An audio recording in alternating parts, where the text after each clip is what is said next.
জানুয়ারি মাসটা কিন্তু কোনো ভালো অভ্যাস গড়ে তোলার জন্য খুব ভালো একটা সময়। আর সেটা যদি হয় ডায়েরি লেখা বা জার্নালিং, তাহলে তো কথাই নেই। জার্নালিং কেন করবেন, জার্নালিং কিভাবে আপনার ডিপ্রেশনকে পুরোপুরি দূর করতে পারে, আপনার লাইফকে ডিসিপ্লিন করতে পারে, সেটা নিয়ে কিন্তু আমার চ্যানেলে আরেকটি ভিডিও আছে। এই ভিডিওটি দেখার আগে আমি অনুরোধ করব এই ভিডিওটি দেখে আসতে, তাহলে আপনি বুঝতে পারবেন যে কেন আপনার অবশ্যই জার্নালিং শুরু করা উচিত। তো কথা না বাড়িয়ে এই ভিডিওটি শুরু করছি। আজকে কথা বলবো যারা জার্নালিং করতে চাচ্ছেন কিন্তু বুঝতে পারছেন না কিভাবে করবেন, কি লিখবেন, প্রতিদিন করবেন কিনা, কি নিয়ম কানুন সেগুলো। আসলে জার্নালিংয়ের কোনো নিয়ম নেই এবং এজন্যই আপনার জার্নালিং করা উচিত। জার্নালিং হচ্ছে এমন একটা ক্ষেত্র যেখানে আপনি আপনার নিজের নিয়ম তৈরি করতে পারবেন, এখানে আপনার জীবনে কি চলছে সেটা ধরে রাখতে পারবেন, আপনার ফিউচার প্ল্যানিং করতে পারবেন, আপনি সব কিছু করতে পারবেন। জার্নালিং হচ্ছে একটি লাইফস্টাইল। আপনি যে লাইফটার স্বপ্ন দেখছেন সেটা কিন্তু আপনি আপনার জার্নালের ভিতরে কাটাতে পারবেন। আমি অনেক দিন ধরে জার্নালিং করছি। আমি খুব সম্ভবত প্রথম জার্নালিং শুরু করি 2009 সালে, এখন চলছে 2025 সাল। তার মানে হচ্ছে মোটামুটি 15-16 বছর হয়ে গিয়েছে আমি জার্নালিং করছি। তো আমি অনেক ধরনের আইডিয়া আমার কাছে আছে, সেখান থেকে আমি কিছু এফেক্টিভ আইডিয়া আপনাদের সাথে শেয়ার করব এবং এই ভিডিওর লাস্টে আমি আমার জার্নাল থেকে কিছু পেজ আপনাদেরকে দেখাবো। তো দেরি না করে চলুন শুরু করা যাক। জার্নালিংয়ের জন্য কি কি প্রয়োজন? প্রয়োজন একটি জার্নাল এবং একটি কলম। এর বাইরে আপনার যদি মনে হয় যে আপনি বিভিন্ন কিউট স্টেশনারিজ যেমন বিভিন্ন কালারের কলম, স্টিকার এগুলো কিনবেন, তাহলে কিনতে পারেন। আমি অনেক বছর ধরে একটু একটু করে টাকা জমিয়ে জমিয়ে অনেক কিছু কিনেছি, কারণ জার্নালিং আমি খুবই পছন্দ করি এবং এটা আমাকে অনেক হেল্প করেছে। এগুলো হচ্ছে আমার সব জার্নাল। আপনার দরকার একটি জার্নাল, কিন্তু তাও যদি বুঝতে না পারেন যে কি লিখবেন, তাহলে আপনার জন্য কিছু আইডিয়া আমি দিচ্ছি। তবে মনে রাখবেন, যেটা ইচ্ছা সেটাই লিখতে পারেন, আপনার শুধু লিখতে থাকতে হবে। জার্নাল কেনার আগে আপনার যদি মনে হয় বড় বড় জার্নাল দেখে আপনার ভয় লাগছে বা আপনি কন্টিনিউ করতে পারবেন না, তাহলে আমি সাজেস্ট করব বড় জার্নালগুলো অ্যাভয়েড করতে, কারণ অনেকগুলো ফাঁকা পেজ একসাথে দেখলে আমাদের ওভারওয়েলমিং লাগতেই পারে। তো সেক্ষেত্রে আপনারা ছোট ছোট অথবা আরও ছোট যে কোনো একটা সাইজের জার্নাল কিনে নিতে পারেন।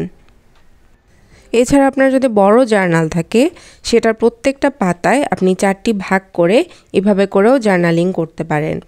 প্রথমে প্রত্যেকটা পেজে রুল টেনে 4টা বক্স করে নেবেন এবং 4টা বক্সে আপনি 4 ধরনের জিনিস লিখবেন। আপনি যে কোনো কিছু লিখতে পারেন আপনার সুবিধা অনুযায়ী।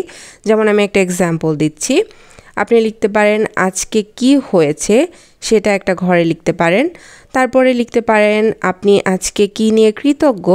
তারপরে লিখতে পারেন আজকে আপনি কেমন বোধ করছেন, এবং তারপরে টু ডু লিস্টের গুরুত্ব নিয়ে কিন্তু আমার আরেকটি ভিডিও আছে, সেটা আপনারা দেখে আসতে পারেন। এছাড়া আপনারা মুড ট্র্যাকার বানাতে পারেন, এভাবে করে ঘর করে বিভিন্ন কালারের কালি দিয়ে। আমি যেমন একটা হ্যাবিট ট্র্যাকার বানিয়েছি, আমি প্রতিদিন কি কি কাজ করতে চাই সেগুলো লিখে রেখেছি এবং যেদিন যেটা করা হয় সেগুলো সবুজ কালি দিয়ে দাগ দিই এবং যেটা করা হয় না সেটা হচ্ছে আমি লাল কালি দিয়ে দাগ দিয়ে রাখি। এতে করে মাসের শেষে আমি দেখতে পাই যে আমি কতটা ডিসিপ্লিন ছিলাম। এবারে আমি আমার জার্নাল থেকে আপনাদের সাথে কিছু পেজ শেয়ার করব, যেগুলো দেখলে আপনারা আরও কিছু আইডিয়া পাবেন যে একটা জার্নালের ভিতর আসলে আপনারা কত কিছু করতে পারেন। আর এগুলো কিন্তু শুধুই আইডিয়া, এর মানে এই না যে আপনাকেও এগুলোই করতে হবে। আপনার যেটা ইচ্ছা, যেটা খুশি আপনি কিন্তু সেটাই করতে পারেন। জার্নালে যেহেতু ব্যক্তিগত কথা লেখা থাকে, তাই আমি লেখা পেজগুলো বাদ দিয়ে কিছু আর্টওয়ার্কের পেজ আপনাদের সাথে শেয়ার করব। আপনারা চাইলে মেমোরি রাখতে পারেন, যেমন আমি কিছু চকলেটের প্যাকেট, তারপরে হচ্ছে মিউজিয়ামের টিকিট এগুলো রেখেছি। এভাবে র্যান্ডমলি কাগজ দিয়ে বিভিন্ন নকশা করতে পারেন। স্টিকার থাকলে স্টিকার দিয়ে নকশা করতে পারেন, ছবি আঁকতে পারেন। আমি এখানে সুতো দিয়ে একটা আর্টওয়ার্ক করেছি, এখানে একটা পেইন্ট করেছি, এখানে আমি কিছু কথা লিখেছি এবং সাথে কিছু স্টিকার লাগিয়েছি। এখানে একটা জিনিস লিখেছি যেটা কোনোই মেক সেন্স করে না, আমি শুধু লিখেছি। এটা আমার একটা কোর মেমোরি। এখানে আমি শুধু একটা চকলেটের প্যাকেট লাগিয়ে রেখেছি। এখানে আমার হ্যাবিট ট্র্যাকার, যেটা আমি আগেই দেখালাম। তো তো আশা করি বুঝতেই পারলেন যে জার্নালের ভিতর যা ইচ্ছা তাই করা যায়। এগুলোর বাইরেও আপনি কেমন অনুভব করছেন, আপনার সাথে যদি খারাপ কিছু হয়, আপনার যদি কারো উপর রাগ হয়, আপনার যদি অনেক ভালো লাগে, যে কোনো কিছুই আপনি জার্নালে লিখে রাখতে পারেন। এছাড়া আপনার লং টার্ম গোল, এই বছর আপনি কী কী অ্যাচিভ করতে চান, সেগুলোর জন্য আপনার কী কী করতে হবে, আপনার লাইফ প্ল্যানিং সব কিছুই আপনি জার্নালের ভিতরে লিখে রাখতে পারেন। জার্নালিংয়ের যদিও কোনো নিয়ম নেই, তারপরেও কিছু বিষয় মাথায় রাখার চেষ্টা করবেন। প্রথম সেটা হচ্ছে কনসিস্টেন্ট থাকবেন। প্রতিদিন অন্তত 2 থেকে 5 মিনিট জার্নালিংয়ে ব্যয় করবেন। বেশিও করতে পারেন, কিন্তু অন্তত 2 থেকে 5 মিনিট ব্যয় করবেন। প্রতিদিন চেষ্টা করবেন একই সময়ে জার্নালিং করতে বসার জন্য, অথবা 2 ভাগে ভাগ করে নিতে পারেন। যেমন টু ডু লিস্ট যদি করতে চান আপনার জার্নালে, তাহলে সেটা সকালের দিকে করবেন, আর বাকিটা রাতে করতে পারেন। আর শেষ যে জিনিসটা সেটা হচ্ছে জার্নালিং চালিয়ে যেতে নিজেকে মোটিভেটেড রাখতে আপনি চাইলে বিভিন্ন কিউট স্টেশনারিজ কিনতে পারেন। ভিডিওটি কেমন লাগলো কমেন্ট করে জানাবেন, বন্ধুদের সাথে শেয়ার করবেন এবং চ্যানেলটি সাবস্ক্রাইব করবেন। আর পরবর্তী ভিডিও নিয়ে একটু কথা বলতে চাই। আমাকে অনেকে অনুরোধ করেছেন কিভাবে ইংরেজি শিখেছি সেটা নিয়ে একটা ভিডিও বানাতে। তো আমি চিন্তা করেছি দুটো ভিডিও বানাবো। একটা হচ্ছে বেসিক ইংরেজি কিভাবে শিখবেন, আর একটা হচ্ছে আইএলটিএস ইংলিশ নিয়ে।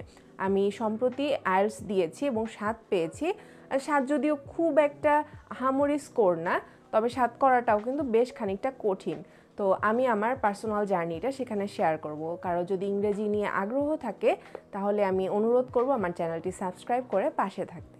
ধন্যবাদ সবাইকে।